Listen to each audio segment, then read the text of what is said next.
Now, in this video, I thought I would touch on the subject of public domain books. In the earlier video, you've seen me, give you ideas of how to come up with storylines, how to come up with ideas. But I'm going to show you something that you can do if you wanted to. You can actually use work that people already have written, and you can take it over as your own. You can rework it, and you can repurpose it again as your own book. So in this case here, we are over on a website, and it's Project Gutenberg. If you go to gutenberg.org, and if you go to, if you just come to that domain name, you'll probably come to this page here. But at the moment, I am in the catalog section. And as you can see here, there is a lot of books in all different languages. So you have all different languages like Afrikaans, you've got Yiddish, North American, Indian.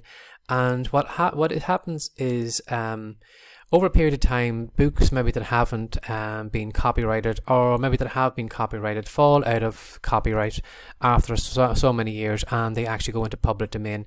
Now, the people on this website, what they do is people give their time freely. What they do is they maybe scan the old books, or they manually put them in page by page, and they proofread them or whatever, and they upload the content to the Project Gutenberg website. So in this case here, what you can do, you can come over to the section. There's all different searches. You can search if you have an idea of a particular book.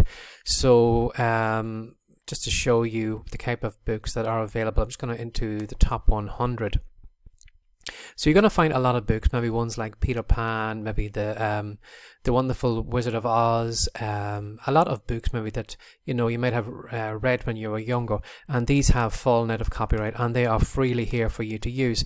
So as you can see here, we have some Charles Dickens books. We have Pride and Prejudice, we have Sherlock Holmes, Jekyll and Hyde. If I just scroll down a little bit further, now these are the top 100 books. They are more. You have The Time Machine by H.G. Wells. You have the Grimm's Fairy Tales.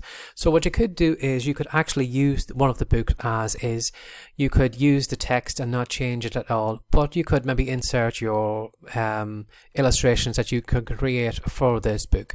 So in that way, you are, you're not only just using the same the same public domain material as everybody else is using. You can actually put your own individual stamp on it by having your own illustrations on your book. So then that book, then you could actually copyright that book as long as you have done something unique to it. That book then would be something that you could protect and have as your own. Now you could, as I said, you could use the text as is, or what you could do, for example, I had actually the Wizard of Oz. Let me just check and see. I'll do a quick search here.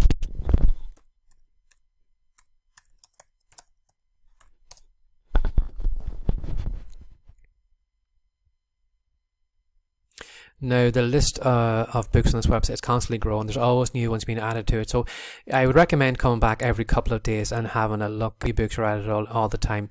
Now what you could do is you could use one of these books is... Okay, so we go over to The Wonderful Wizard of Oz. There are other here, some of them are illustrated, but in this case here we were looking to maybe do our own version of it. So here a little bit different versions of the book. You can actually read the website. You can download an EPUB which would work on iPhones and iPods and all the Apple devices. And then you have the Kindles, you have the .mobi files, and so you could read them in a Kindle. So if you wanted to, you can actually download the book and you can read it freely yourself without actually buying it on the Amazon store or whatever you normally buy your books. Or you can download in text. So if I just click on the plain text here, it should open it up here into a long text file. And then what you can do then is you can copy and paste all that text, take it over to a Word document, and then you can, re-edit it, edit it up, tidy it up, put your images that you're going to create for the book in that. Or another thing you could do then too as well is not just use the text as is, but actually maybe just depending on the audience that you're going to write your book toward. So say for example, maybe you were going to do a younger kind of child-friendly version book of The Wizard of Oz. You could take down some of the content here. As you can see here, if I just scroll down a little bit, you can see here that they have given you the full text of the book as a text message. So we have the introduction, we have the chapter titles, and we have the whole book here. So it's again, like probably like the movie, it's just exact same. You know, the cyclone, the storm happens, and Dorothy then gets whisked away off into the world of Oz. So as I said, you can use the text as it is here. You can simply just copy and paste it into a Word document, and then you could insert your images into the book every so often, and then make it your own kind of unique version of your book. Or what you could do is you could do maybe take this first chapter here, you could do maybe a child-friendly version of it. You could water it down. You could take some of the little scary bits out. You know, you could take the highlights out of it. So you could do, you could reduce this book down from many of pages it is. You could reduce it down maybe to a 30 or 40 page illustrated children's book by you know, taking the highlights out of each section and working it. Now in this case here, because this is the Wizard of Oz, I see what illustrations I could find. Could I actually do a kind of a children's book based on this? Now, you probably see me mention one of the websites I've been to before for character images and the vector images, and that is over on at freepik.com. Now in this case here, I just did a quick search on the search term of the Wizard of Oz just to see was there anything there I could use. You know, I could get maybe a lion character. I thought maybe I could get maybe you know, a scarecrow, a tin man or something like that, and I could kind of mix and match and put them all together. But I actually found they actually have collections of character images on the website already. It's just taking a second just to load here. And there you go. As you can see here, we have all the cast from the Wizard of Oz. We have Dorothy, we've got Toto, the Scarecrow, the Good Fairy, the Bad Fairy, you know, the Lion, the Man, and all these kind of props that you can actually move around in your image to make your images for your Wizard of Oz. So if you planned on doing maybe a child version, a kind of young audience, you know, a kind of bedtime storybook, you could get away with using that here. And then because you don't have to come up with, you know, the storyline for the book, you can go back over to Gutenberg, you can, you know, take some of the highlights out of each chapter, or you can play around with it and make your own kind of unique version of the book yourself. You can change the storyline, it's totally up to yourself. But because these books are in, as I said, in the Gutenberg website, they've fallen into public domain, so anybody can freeze them and do whatever they want for them.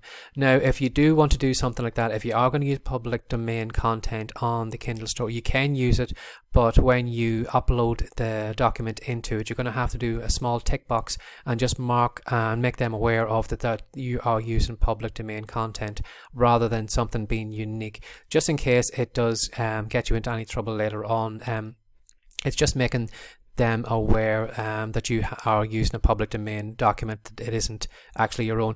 Now, you aren't using the you know, the raw material of it. You're going to update it, you're going to use your own images, so it's going to be a little bit kind of more unique. It's not going to be the basic you know, copyrighted or public domain content they're using. You're going to have your own spin on it, but I would still mark it down as being in the public domain, just to make people aware of that you are getting this story from the public domain. Now, another thing then too as well, if you go back to Gutenberg, you're going to find not only could you use like a large story like this here, like the Wizard of Oz, but you're going to find maybe you could get into maybe that you could break up into smaller books. So you're going to find maybe books like maybe Aesop's Fables, where maybe you could take one or two stories out of a collection, and you know, so you wouldn't just have, you know, one book, you could have maybe 5 or 6 books coming out from an Aesop's Fable book. Or maybe you could find maybe fairy tales from maybe Ireland, or fairy tales from some other country maybe that a lot of people don't actually know of. And what you could do then is you could either use the text as is, or you could use maybe the bare bones of that tale or that fable as your own, and can rework it, put in your characters in it, put it in a different place, and again, page, you already have a bit of text that you can work with. So off you for coming up with ideas. And you know, when you have all this great content on the Gutenberg site, you know, you'd be crazy not to just go over there just for ideas. You know, use the content as is, or kind of mix and match some of these books together to actually make your own unique books. So I highly recommend, if you're looking for book ideas, if you're looking to use maybe public domain content, would be to come over to gutenberg.org and browse through the catalogs they have here. And as I said, it is changing all the time. There are people working on it all the time, so you will find new books and new collections of books maybe that aren't on the system at the moment. They will come in. So you can use the content is, or break it up, or rework it, or whatever way you want to do. But it could be an idea for future books. And again, then just go over to a website like Freepik or something like that, and see that they have like a collection of character images all on the one sheet, so that your books will look there's no kind of mix and match between different characters. It'll all look pretty good because they're all kind of in the same style. So I hope you enjoyed this video, and as always, just put all this content into use. Don't leave it on your hard drive. When there's so much content out there that you could be using, this could be the way that you could build a quick book collection in next to no time.